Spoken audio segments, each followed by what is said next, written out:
Y'all, we had more signups for this webinar than we have for any webinar in the past 4 years. Aaron, I think it's because of you. Thought No, not me. It's the topic. It's the topic. the topic.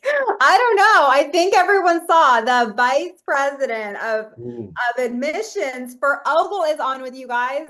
I'm super excited. So Aaron, we go back like we do. 10 years over that. I mean, It's it's probably more than that now, Jen. Probably known more. you for a long time. So why Yep. don't you introduce yourself to our crowd today? Will do. My name is Aaron McCardell. So, three companies, 30 years. That's kind of how I intro that. I started out in admissions 30 years ago, and it's been all about admissions and marketing and front end in Mhm. the post-secondary private school education systems for that period of time. So, DeVry for 15 years, Art Institute for 2.5 years. Okay. I am happy to say I've been at Ogle since 2012, and right place, right time, and great people. Awesome. And soon after you joined Ogle, so I was a marketing director at Bellis Academy, and our owners made us get on the phone with each Yep, other. yep. That's how I met you. It was like every month we were like, You guys see what Bellis is doing, and we're going to see Yep. what Ogle's doing because we're not in the same market, and maybe we can learn from each other." And that's when I met you. So it goes It back. is. I remember that, and then I remember meeting you at a conference around the Mhm. same time, or seeing you at a conference as well. So, yep, Yeah. go way back. I love it. Okay, welcome everyone. As y'all know, our chat is always open. So jump in the chat, introduce yourself, where you're from. I know you guys are already doing that. So we have our regulars on here. Maybe tell us what you're binging. I think I'm the only one that's not watching Love Island, Aaron. I feel like everyone in the world is watching Love Island but me. So y'all just share what you're watching. What are you watching these days, Aaron? So I thought you would ask me that, but here's the true answer right now with trying to figure out everything that's going on in our world. I'm binging sleep right now. You're It, binging. That's a I good am, thing. Jen. I really, really am, because there are some things that are keeping me up at night right now, Yeah. and so I'm trying to get it while I can. But That's healthy. I think yeah, that's really good. I love it. Oh my gosh. Well, I am binging The Newsroom, old HBO show from like 10 years ago. So I just feel like with all the news going on and everything is like so like biased and stuff, I don't know. It's right. just so good. The writing, it's an Aaron Sorkin show, and it's so I'm a West Wing fan, and so Yeah. he wrote this show, and it's phenomenal. Y'all put what you are binging. I know some of y'all are already putting what you're binging.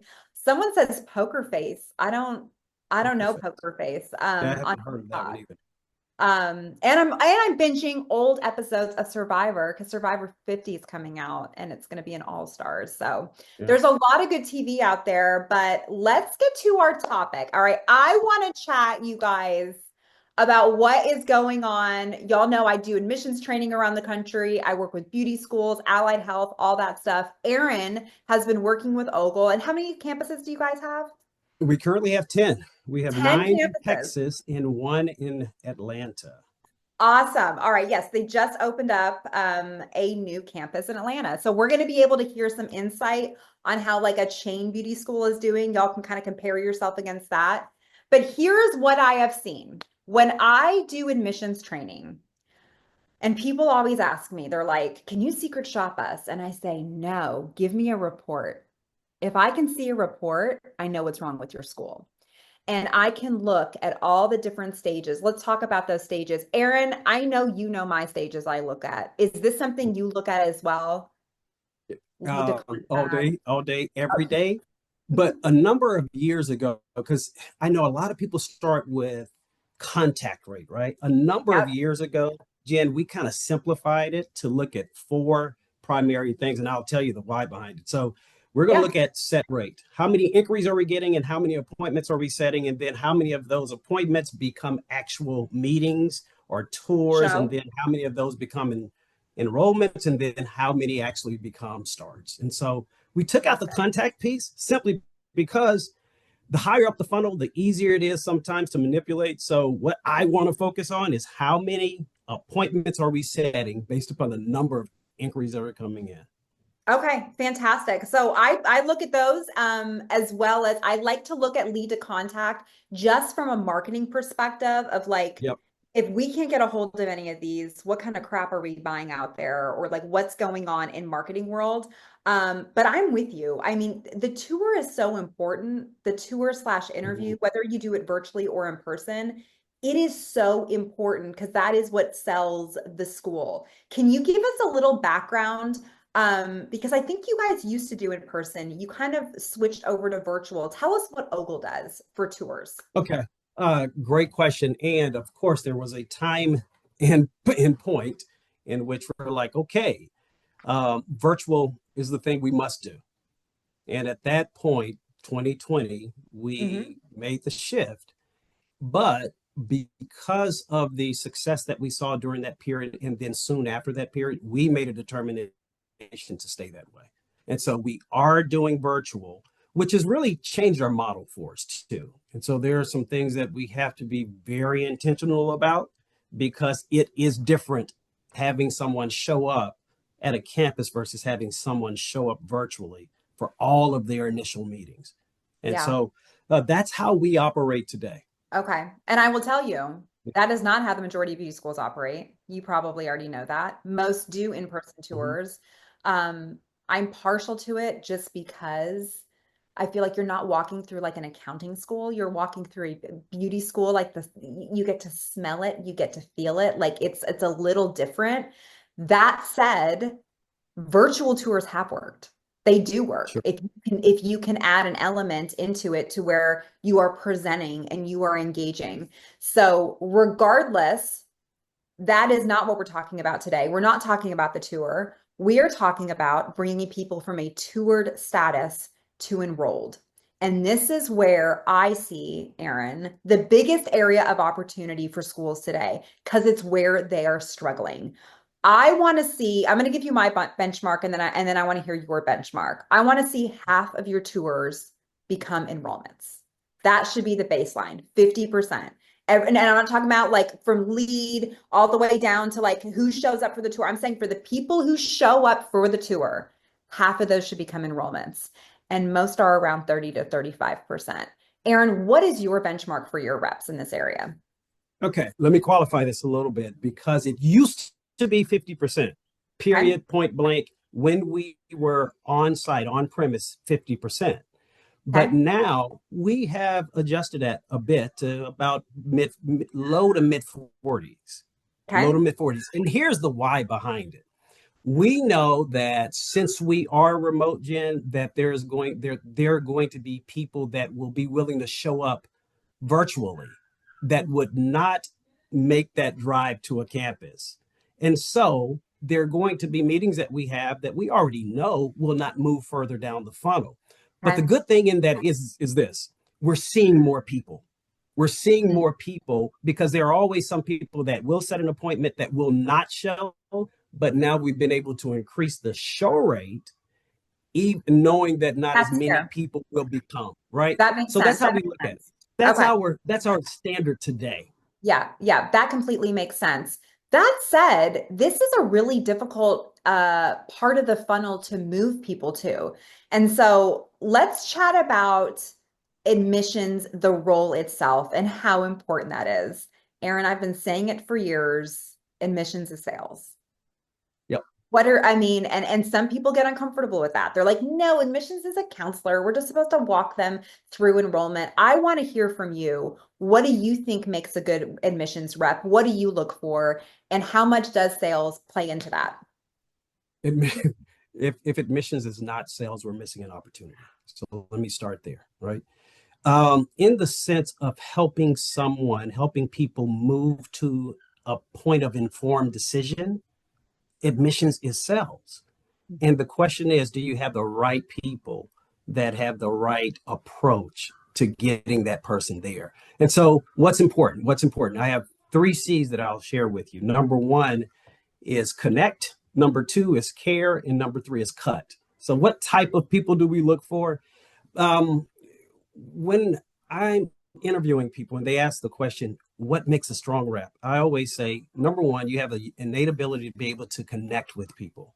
Connect with people. Number two, you're willing to put forth the effort every day, show up and do what you need to do. So connection is important. Building rapport, building trust is so important for Mhm. admissions. If you're not doing it, it's hard to get somebody to move from point A to B when there's fear or other concerns that play a role, and you're not connected with them. So that's the first thing. Second thing is care.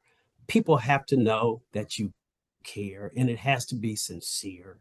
Mhm. So that's number two. Number three, I would say cut. So here's what cut means: have the techniques, the skills to be able to help people overcome the objections that will inevitably come up.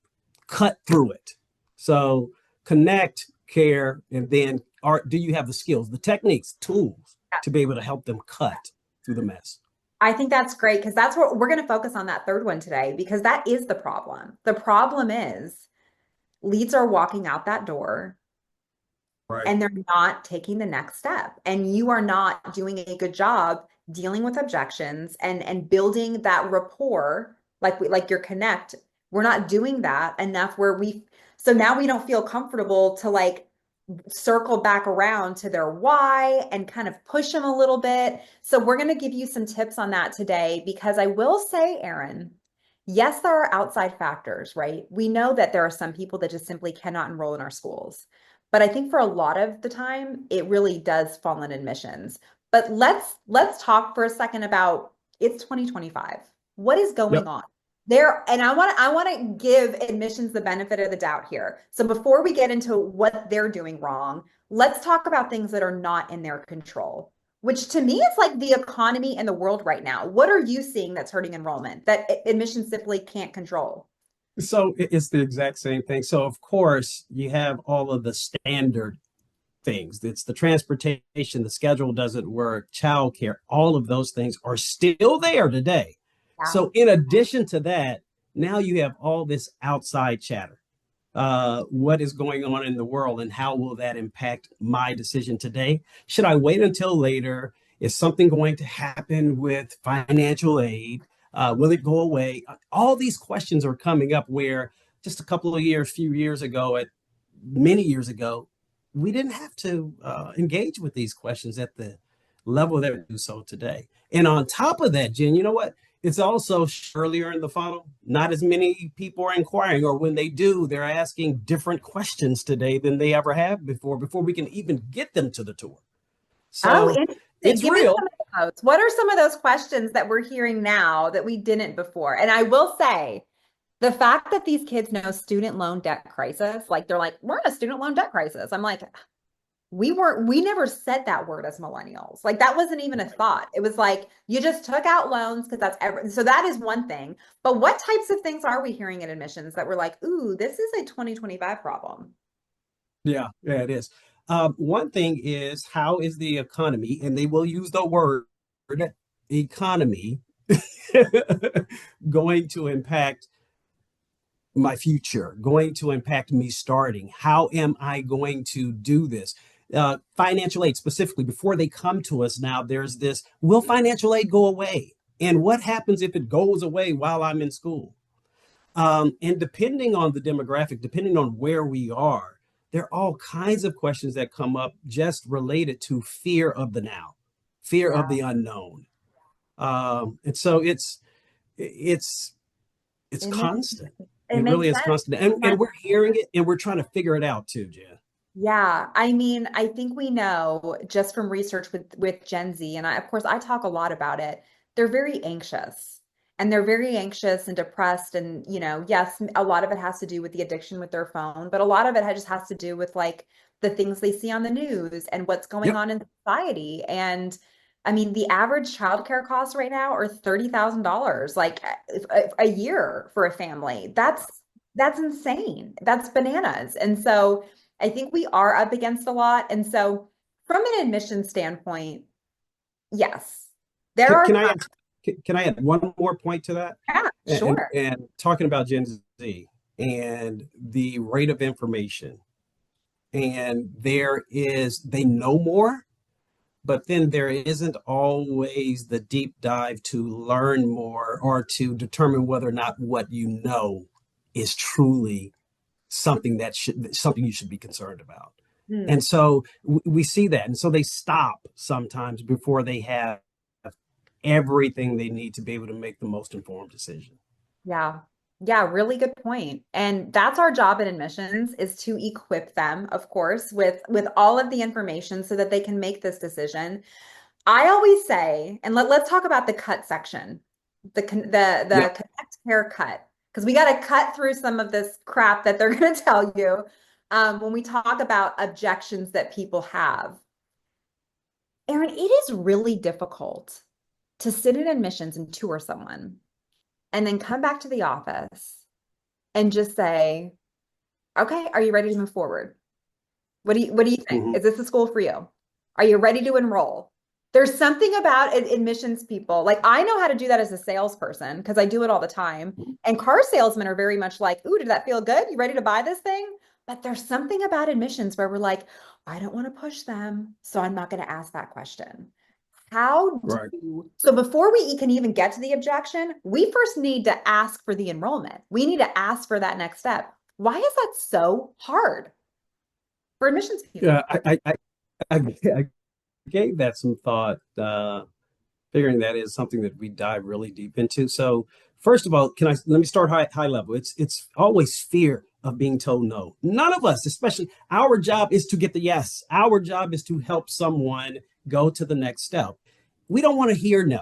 And so we often feel as if it's better to allow them to make their own decision because hopefully eventually we'll get and hear what we want to hear.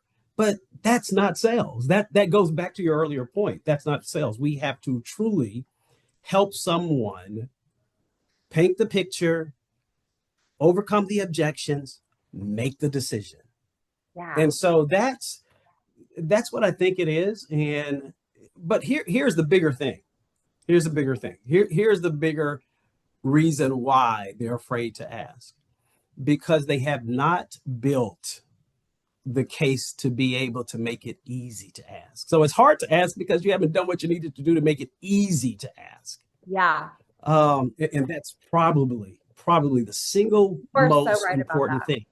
Yeah, that's Yeah. really good. So what he is saying, you guys, is that when someone comes in for a tour, let's put down the brochure about our school and why it's so let's put that down.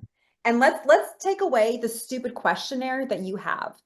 And let's just sit in front of them and let's just say, tell me about yourself. Yeah. What brought you Yeah. in? Yeah. What Yeah. what don't you like about your current life? What are you doing for work? What don't you like about that? Oh, you dropped out of college? What didn't you like about college? Like get to know them and get them to talk about their pain points and have an emotional connection so that by the time the next step is to tour the school and walk around and smell things and smell the shampoo and touch a mannequin. And then when you come back to the office, it's really easy to be like, okay, Aaron, are you ready to do this? Yeah. But Yeah. what you see, Absolutely Aaron, is agree. what? People just whipping through. This is why the school is so great. Check out this program. We have this, we have that, we have this. And then you're like, okay, now I got to ask them for the enrollment. And I really didn't get to know them. I think it's a great point you make. Yeah. Jen, there are so many opportunities that we have to improve to get better, but this is one of the things that we've worked on for years now. And I think it has allowed us to kind of quickly overcome some of these challenges. And to your point, this is how it looks for us today. We do something that's called DNA. It's before we say anything else to a student, we tell them that we're going to slow down to really figure out your desires, Okay. what you want to do now, your needs, what's really important in this moment to you, and then your future aspirations. So that's DNA. And with that, before we talk about a tour, before we talk about a program, before we talk about services, we're going to spend 20 to 30 minutes talking about them. Yeah. Now, we have to go deeper, talk about their fears, talk about their concerns, talk about all the necessary things to connect them to the right program, but slow down long enough to learn them so that when the hard stuff comes, you have what you need to make it easier for you down the line. I love that. And I love all the acronyms that Ogle, what does Ogle stand for? Give me an acronym for Ogle. Ogle stands for Ogle. It You stands have for something there. no, I don't, not today, but thank you. That's homework assignment for me. That's your homework. That's funny. Yeah. I mean, I think you're absolutely right there. I think we need to slow it down. I like that you said, so let's spend 25 minutes. Let's just talk and let's just get to know these people because I do want admissions to be sharky.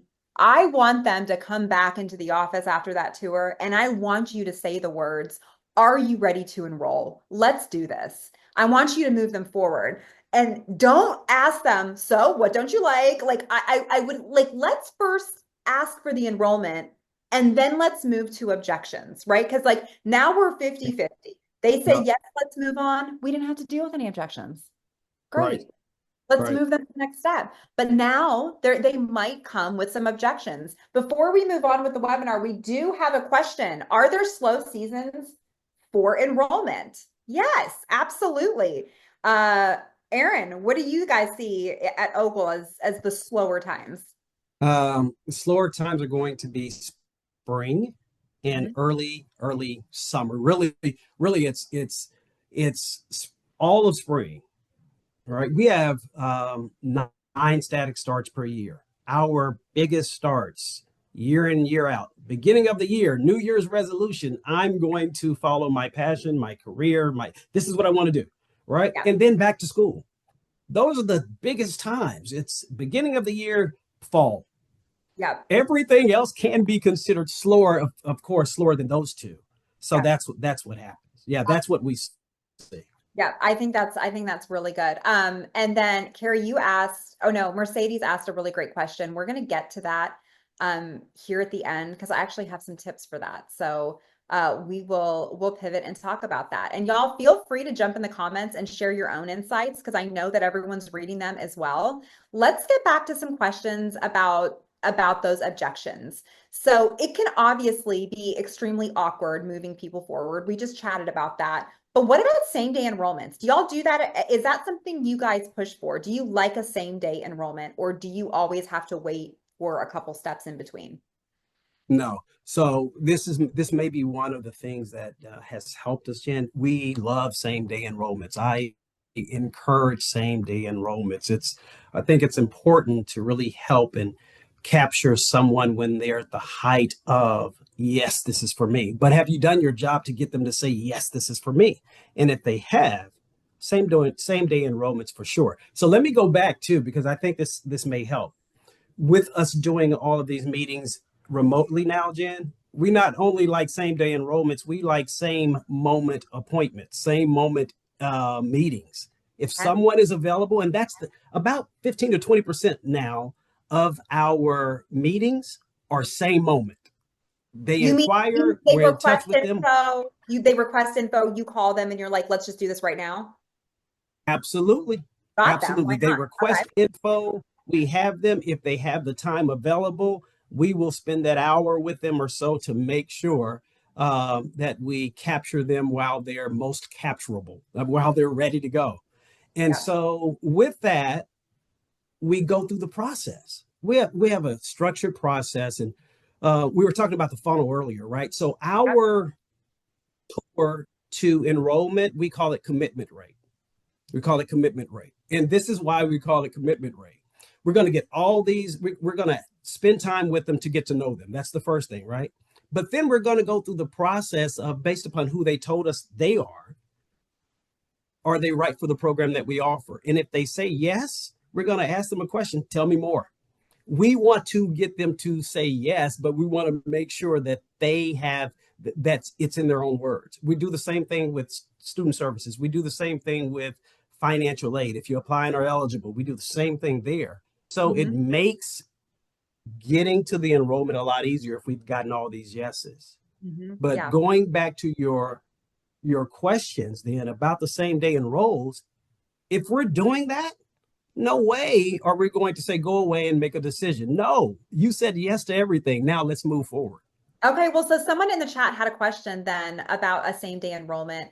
What if, how does that work with FAFSA? How are they enrolling same day without their FAFSA complete? Are you good enrolling that? Or every school is So different on this, by the way. I will tell you, every school has a different answer to this. so here's the differentiator for us, I believe. We have an application for admission that is separate than our enrollment contract. Yeah, okay. When we're talking about same day enrollment, I'm talking about a student that goes through the process that we followed. We get to the end and we have them complete an application for admissions. It is not their contract. What it is, it's their commitment to go to the next step. I like that. After we So that's the point in which we're like, okay, you're really interested. We have you have signed, we have your name on the dotted line, and that's where we start. Yep. And then it's all the pre-matriculation requirements that we capture after that: proof of age, proof of education. We get all the things that we need, have them do FAFSA. We Yep. already got commitment. Now the next step is meet with a financial aid professional, and then let's get the FAFSA underway. Let's get all these other things out of the way. Once you finish all of that, then we can get the enrollment contract started. So there's We a need gap them to say there. yes so that we can pivot them. Like this is the choice they've made. Now we know they're not shopping other schools. Now we know they're not looking at a 4-year school or community college. They've said yes to us. So now we got to move them along. Let me go to the chat because I know we have a lot of questions here. And hey to some of the people that I already know that are saying hello. Oh, there's so many different things in here. Okay.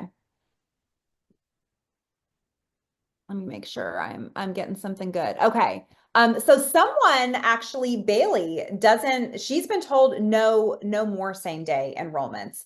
Um, you know, this is also something I've heard from some schools. They don't want people to commit without knowing exactly what their out of pocket's going to look like.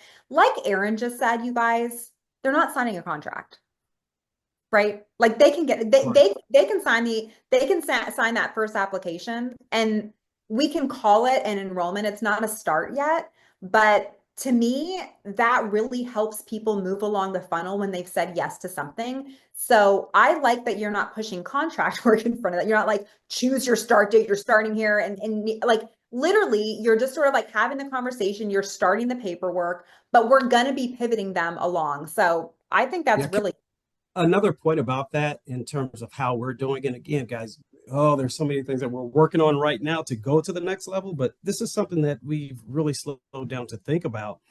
Is this: in admissions, the admissions representative will take time to cover the available resources for financial aid. Not financial aid. We're not going to go through that part with them. We will cover what the tuition is, and we will get okay, if you apply and are eligible based upon the things that we've covered today, do you see how your education may be afforded?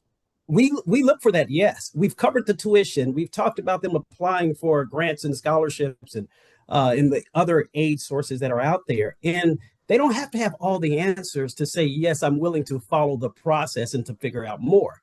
So the application is not the contract. Remember that. It's just a point in time to get significant commitment before we go to the next point.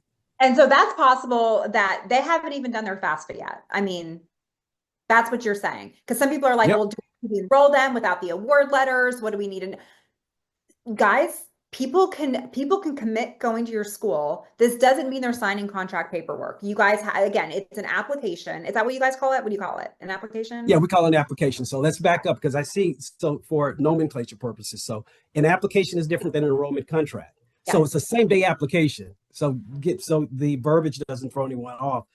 You can have them do an application for admission same day. Yeah. Then there is an agreed upon contract beyond that. Yeah. So they're two separate things. Yeah, I agree. Okay, let's talk about financial aid. One of the top Yes. reasons kids do not enroll today is because of FA. And I'm finding admissions people are not talking about FA enough. I am telling you, Aaron, this is something I used to not say that I started changing my scripting with training admissions last year. The schools that I see winning now are training their reps on how to help with FAFSA. And it literally financial aid reps are walking admissions through how to do a FAFSA. They are not awarding any sort of money, dispersing funds. They're simply there to help them. Now, if things need more help and they need to talk to parents, financial aid will absolutely step in. I want to know how you feel admissions should play their role with FAFSA because I'm changing my opinion on this. Tell me what you're doing at Ogle. Yeah, I wish I could, but I mean, let me tell you guys, this is one of the things we've scared our admissions reps when it comes to financial aid. We want there to be a line of demarcation. But let me tell you what we've done, Jen. This is Okay. what helps. So the same day application, right? The application is next. But immediately after that same day, they're going to talk to a professional from financial aid. So what admissions cannot say, I told you what we do. We Yep. do talk about scholarships. We do talk about the difference between a sub and unsub. We do talk about certain things. We do cover the tuition. We do cover any fees that we have. We do get their commitment to it. Beyond that, we're not going to go any further. But what we are going to do is as soon as that admissions meeting is over, as soon as that application is completed, we are going to get them to our partner in financial aid. And this is not our partner in crime, it's our partner in life change. Yep. That's what we call them, right? And they help us because they're the ones that have that conversation, ensuring nothing is said that should not be said. But to your point, to each his own based upon the school and what's best. But that's what we have found has really worked for us. There has to be an immediate handoff because that is the question. How in the world am I going to afford this? They And have you that question. So if you cannot, don't I'm answer, sorry, but you cannot be in admissions today and completely avoid questions nope, that surround cannot. price. We can't do it. Absolutely cannot. Yep. Yeah. So we have to be talking.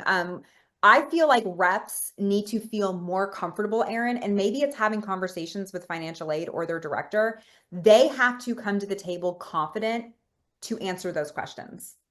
Now, again, if you don't want to help them through, if you have someone in financial aid, because let's keep in mind, y'all, there's a lot of smaller schools on here that do not have someone every day that can walk someone through the FAFSA. So it really does fall on admissions to do that. Again, they are not dispersing funds. I have talked to lawyers, I have talked to auditors. I know the rules with this. I'm not saying you're sitting and dispersing funds. I'm not even saying you're going to sit there and package them and talk about what their monthly payments are. I'm talking about helping with an application. That's it. And quite frankly, if they can't meet with financial aid that day, they should not leave an appointment until they've created an FSA ID. You can at Yeah. least have them bring up their phone and create an FSA ID. Now, it sounds like Ogle has plenty of financial aid reps on standby to meet immediately with people. Am I right about that? Well, it's not immediately. It's as immediate as we can make it. It may be within Okay, a couple of hours, but they, as soon as they get out of one meeting, they're going to help you're someone pivoting now. during for the next meeting. We're absolutely doing that. So we're talking about a service level agreement of a couple of hours. We gotta have someone talking to that student about this area. If we don't, then we're missing an opportunity. But to your point, Jen, based upon your context, there's if the rules don't say you can't, why wouldn't you? And this is one of the reasons, y'all, that people are not enrolling today is that admissions is so uncomfortable talking about finances that they're like, okay, I'm actually here to talk about the program with you. Those are great questions. You'll be able to discuss that later at a meeting. Guys, they're not listening to anything you're saying. If I am looking at a house and buying a house and I don't know how much it costs, I'm not enjoying looking at that house. Because the whole time I'm like, I can't afford it. I can't afford it. But how much is this house? But I can't afford it. So who cares? Like, tell me how much this stinking house costs. And so Yeah. I feel it's the same way with school. We have to make people feel comfortable in talking about finances. And then, of course, pivoting them along. Let's chat about other ways, other things that deter people from moving on to that next step. One is that they need to talk to a decision maker. Okay. One of the top reasons. I can't enroll yet because I got to talk to my husband. I can't enroll yet because I need to make sure I can get time off work from my boss. I can't enroll yet because I got to talk to my parents. Let's talk about people in their lives that are co-decision makers. How do we deal with that objection? It's one of the top reasons people do not enroll in our school. And I Yeah. say this, Aaron, meaning that's what they're telling you in the appointment. And then reps are like, okay, call me back. I hate that. That's Yeah. not what we do. So let's Yeah. chat about how to overcome this. And I have some points, but I want to hear it from you. I can't wait to hear your points because this is one that we've tried to stress and some are great at it, Mhm. still trying to get others to become more comfortable with it. So a couple of things that we began to teach a while ago that worked for us up to this point. Remember, go back to that period in time in which we're getting to know them. We have a standard question. Here's a standard question on a scale of 1 to 10. How do you rate your ability to be able to finish what you start? Now, this is when the buying committee or the support committee is not in the meeting with them. As often as we can, we stress it. We want them to be there, but it doesn't happen most of the time. So we ask them that question, they give us a number.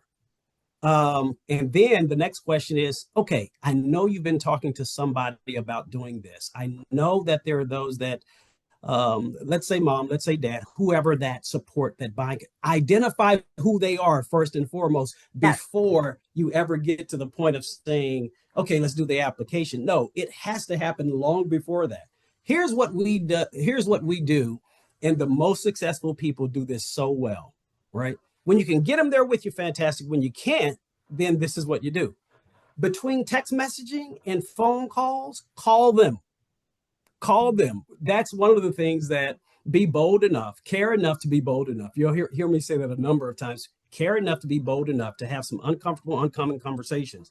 Get mom, dad on the phone and say, hey, I have Jenn here with me. She's so excited about this. And I just asked her a question and she wanted me to ask you, or I wanted to ask you. On a scale of 10, how do you rate her ability to be able to finish what she starts?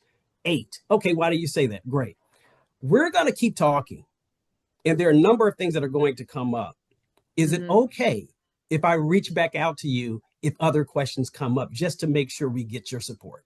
That's what we've done. And for those that use it, Jenn, it works 80-90% of the time. And that's the thing, is you have to be comfortable enough to get to know them so that you can even have that ask with them, or it's going to be really weird if you just if you didn't get to know them and then you're just like, call your mom right now. Like, Yep. you got to Yep. have No. that relationship with them. I think that's really good.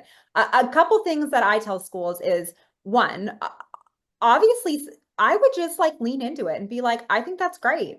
I wouldn't make a decision without talking to my husband. When do you expect to have that conversation with him? Tomorrow night. Awesome. Is it okay if I call you Thursday and we can see how that conversation went? Yes. Let me ask you a question. If your husband's all in, is this the school for you? Would you want to move forward? Like, get them to commit to something. Get them to say Absolutely. yes. That is how they talk themselves into going to school. Always offer a follow-up appointment. Would it help you? Would it help if he saw the school? Do you know if he has some time tomorrow? Do you mind texting him? I'd love for him to see the school and he can ask any questions. Absolutely offer that. But here's what I don't want reps to do.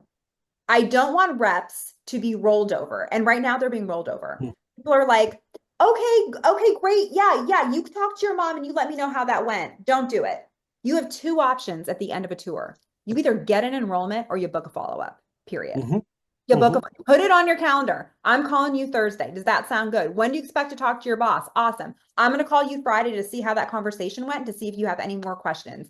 Book a follow-up. Your calendar should be filled with follow-ups, and they aren't. Yeah. Yeah. We're giving too much power. CTA, it's always a call to action that Yes. involves a specific date and a specific time. Yeah. Nothing should happen when we're at this point with the student that does not involve a call to action for a specific date and specific time until the point they start school. Yeah, love it. All right, I'm going to talk about another objection. One of the reasons people are not enrolling in our school, you're letting them walk out. I'm still shopping schools. All right, that was a question in our chat. It's one of the things that's part of my training. Aaron, people are still shopping schools. I don't want to commit. Thank you, Ogle, but I'm going over to ABC Beauty School later on today to take a look at them. How are you dealing with that objection? If I've done it the right way, built into the process, is first and foremost. When people are making an initial decision, it's going to be based upon their passion. They want to do it. Their emotions are at the height at that point, right? But have I done my job in making the connection, and do they feel as if, are they comfortable enough with me to say, you know what, I'm doing this, doing this not just because it's what I want. I'm doing this because of how you make me feel. So we can't forget that piece of it as well. But to your point, Jenn, if we get to the end and I've done my job and the rapport is there and they are insisting, I have to go and check out another school, I'm encouraging it. Great. but I know I've done what I was supposed to do. And then what am I doing? CTA, when are you going to do it? Date Yeah. and time that I'm going to get back in contact with you. Yeah. So that's kind of how I approach it. We go into it knowing that this is a conscientious consumer nowadays. Therefore, they're going to look at their options.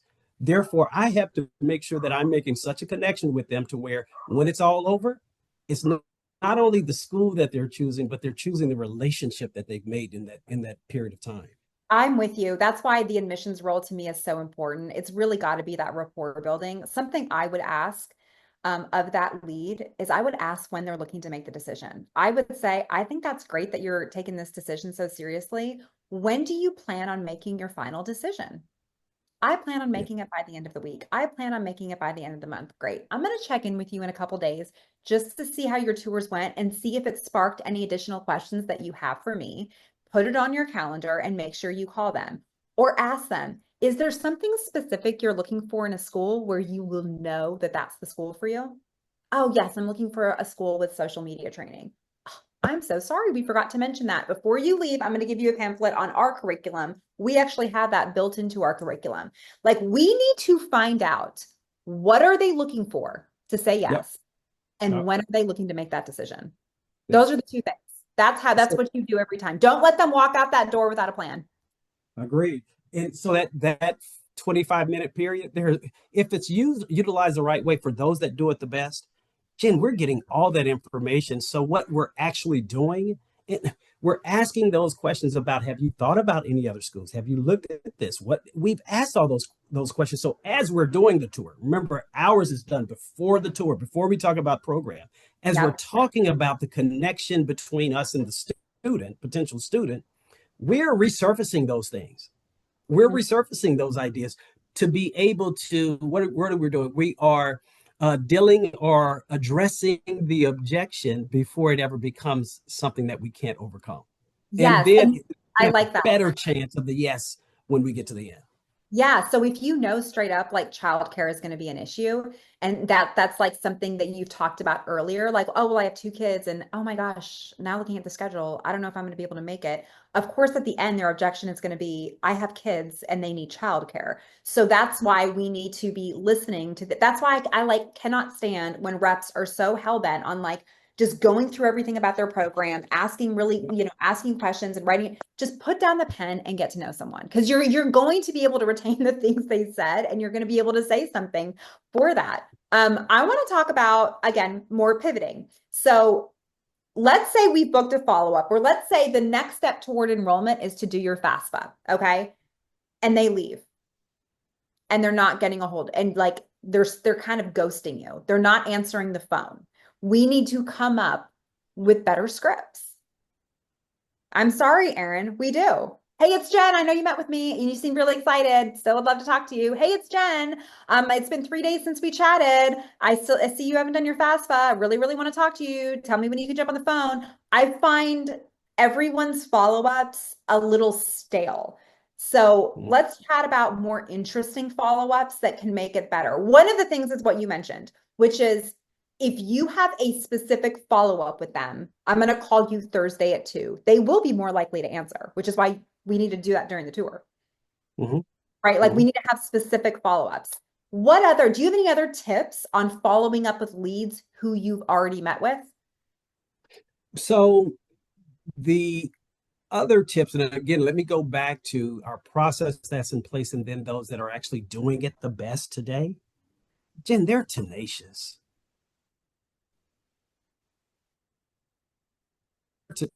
They Sorry, really are. froze The on you. tenacity that they have in getting a person to say okay, can you hear me now? Yes, I can hear you. You're frozen for me, Oh but I don't no, know if can you hear me now? yeah, Okay, I can hear you there. okay. So I was saying the tenacity. Yeah, I'm here. I'm here. Okay, okay, we're So the tenacity that those that do it well have is the difference maker, right? They want to hear one of three things: yes, no, or later. They want to get you to a point of decision. So Yeah. the scripting is so important, and that's one of the opportunities I think we have, especially at that stage. Jen, what is the because it's all about setup. Mhm. what can you say now to get the best result later? What can we say now to make sure that person picks up the phone, responds to the text message? What do we say now to set that up?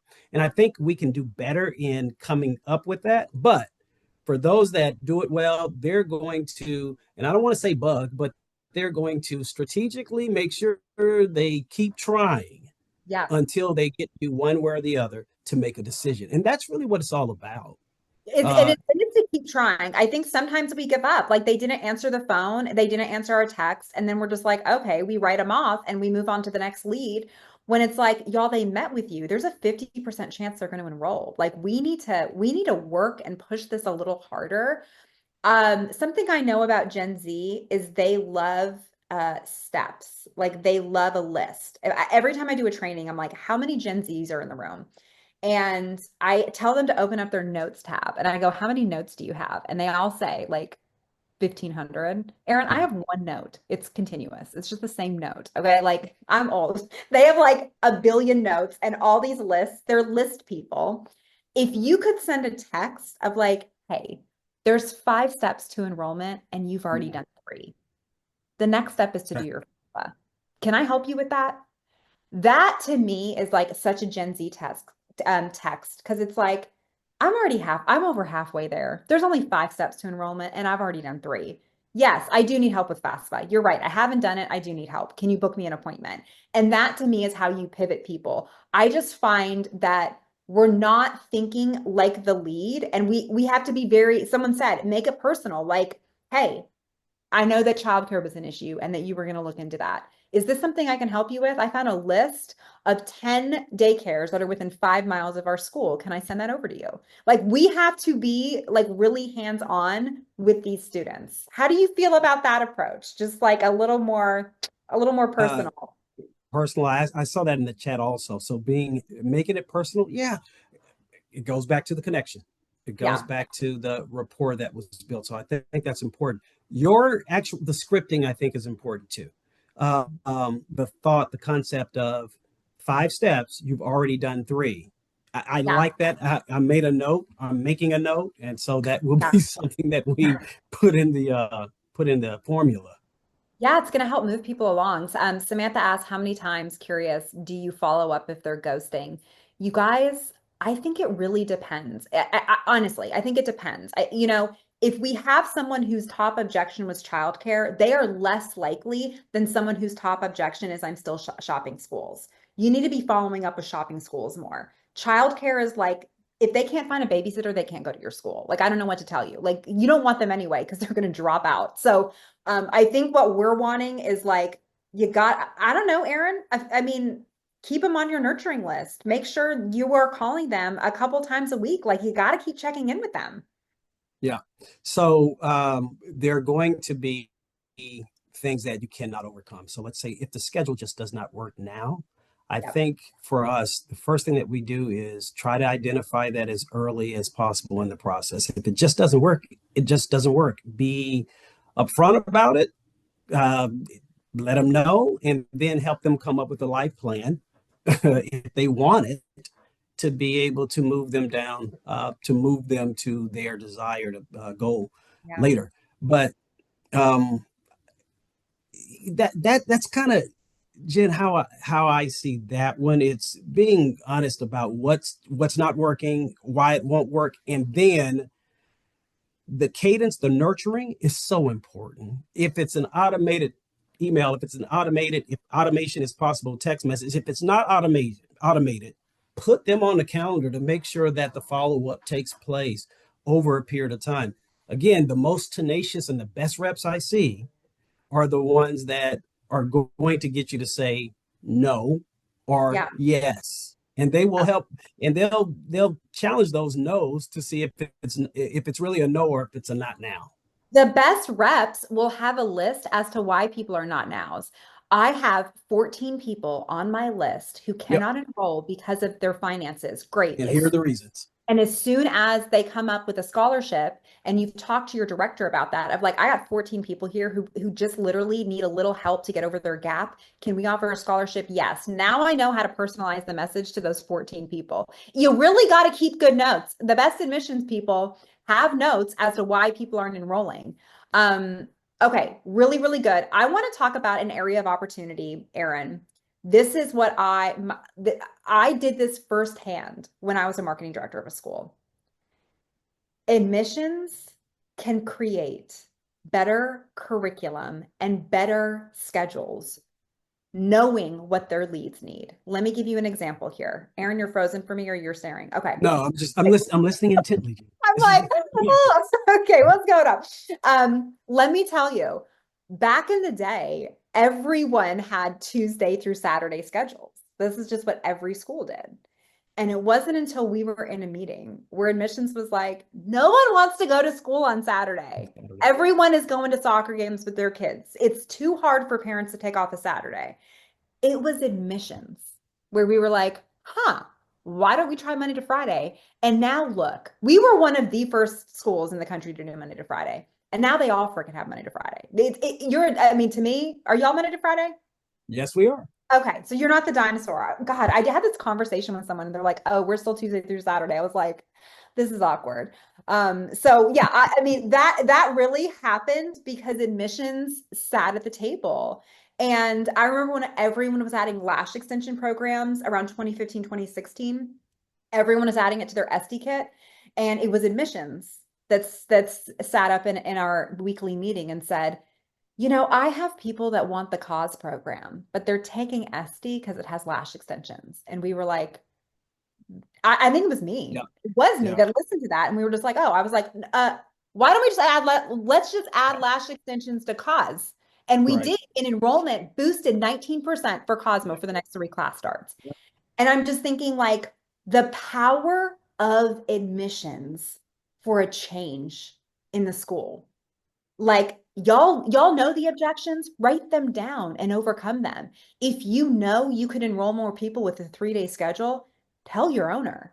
If you Yeah, know you could enroll more people, if you had a financial literacy program, if you had a mental health program, if you had a TikTok shop program, tell your owner. Like we're hearing things in admissions and you're just like, okay, sorry, we can't enroll you. I'm thinking you need to walk yeah, into your president's office right now. I mean, right. have you seen that, Aaron? I know you guys have seen that. So yes, yeah, absolutely, yes. But the operative word, Jen, is tell, right? If the communication, because yes, you're seeing it, but are you going to your owner? Are you going to education, admissions and education? Are they partnering to where it's specific to what are you hearing? What are you needing?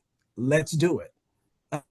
And if that is not a place is comfortable or where it is happening often enough, you're missing so many opportunities. So, Right. yeah, we meet all the time, and I cannot say that we're there at a point to where it's just everything is being shared at the rate that it needs to, but it is being shared in different ways at different times. And a lot of the changes we've made in admissions because of what education experienced. We've made in education because of what admissions is experiencing. So Yes. it's so important. It really is. And honestly, that's why I tell admissions, I'm like, y'all have so much power. I know you're dealing with objections right now, but if it's something that you can't control, maybe you can. And that's what you can't, oh, okay, the schedule's not going to work. Too bad. Guys, how do you think schools start night programs? It's not just because they're greedy.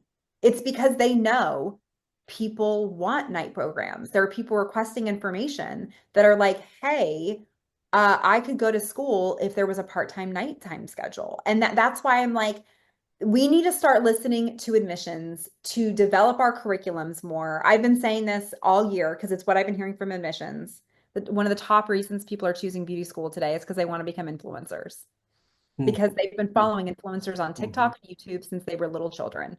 They want to be influencers. And that's why I'm screaming from the rooftop, teach them how to become an influencer. Because that's why they're going to beauty school. Like it's blowing my guys, that's how curriculums get built. That's how we expand our school. Stop thinking of objections as a bad thing. it's an area of opportunity for a school. I want to follow up with a couple additional questions that do not have to do specifically with enroll to start, but they were asked in the chat, so I want to make sure we give a couple of minutes to that. Someone asked about no call, no show tours. So, which we get all the time, right? People ghost us. Uh, how do you guys deal with that when you guys have your virtual tours scheduled and people don't show up? How's your follow-up look? Yeah, our follow-up specifically in the moment is, so let's go to it first. We would love to be able to identify it before the actual scheduled time came. So if it is a future appointment, let's say it's set for the next day or the day after that, within if it's a 20, we have a 24-hour block, we're going to reach out to them 24 hours before the scheduled time of that appointment if we can, right? So it's scheduled for 2 o'clock tomorrow. I'm calling them 2 o'clock today saying, hey, sending them a text if I don't get in contact with them. Yeah, Hey, we're confirming. looking forward to you. So it's the confirmation piece. And then I'm going to try it again an hour before the scheduled time, right? I want to know beforehand. So am I doing that, which is going to give me the best chance of two things. Number one, getting them to show. Number two, knowing if they're not, right? Yeah. So if they're not going to show, I identified it early. I can start the cadence of rescheduling or trying to get them to come back later. So they can come back later. If they don't show up, I'm giving it 15 minutes. And after that 15 minutes, I'm calling, I'm texting. If they're And we are not ghosting, being passive aggressive. We're not like, hey, was waiting for you. Where you no, at? You better that's be not dead it. in a ditch. Okay. That's not it. But I'm absolutely going to follow up. They Yeah. showed interest. I have an obligation to serve that interest until they tell me they're no longer interested. Right. Yeah. So that's first of all. And then secondly, cadence for follow, the cadence for ghosting. If they ghosted us, winding them in some nurturing campaign to get them, they may have been hot and maybe now they're warm, but if they're not cold, they'll tell you if they're cold typically, or they'll just, you will not be able to get anything out of them. But keep trying at least until you get to that point. Yeah, keep trying it. Honestly, guys, show rates right now, they're about half. I like to see show rates at about 60%. That to me is like a really healthy show rate. So, all right, let's go back to the chat for more questions. How do you get the parents to help the students who are dependent on FAFSA if they won't share information so we can see what the students qualify for? First of all, if the parent is not helpful, you need to offer for your financial aid rep to reach out to them personally. I see this a lot with students who don't have a good relationship with their parents and they're still dependent. Do you have any other tips on that? No, I think what you just said is so important. What is the relationship? If there's a relationship gap, is there something else financial aid can help with? But let's go back to the very beginning. If a student is, and we know that they are a dependent student, or if they're a high school age student, do all that you can to get the parent involved at the very front before it gets to the point of talking about money. If we can get them in the meeting, if we can get them on the phone and start having conversations about the student's interest, the student's goals, before we start talking about what it's going to cost, Yeah.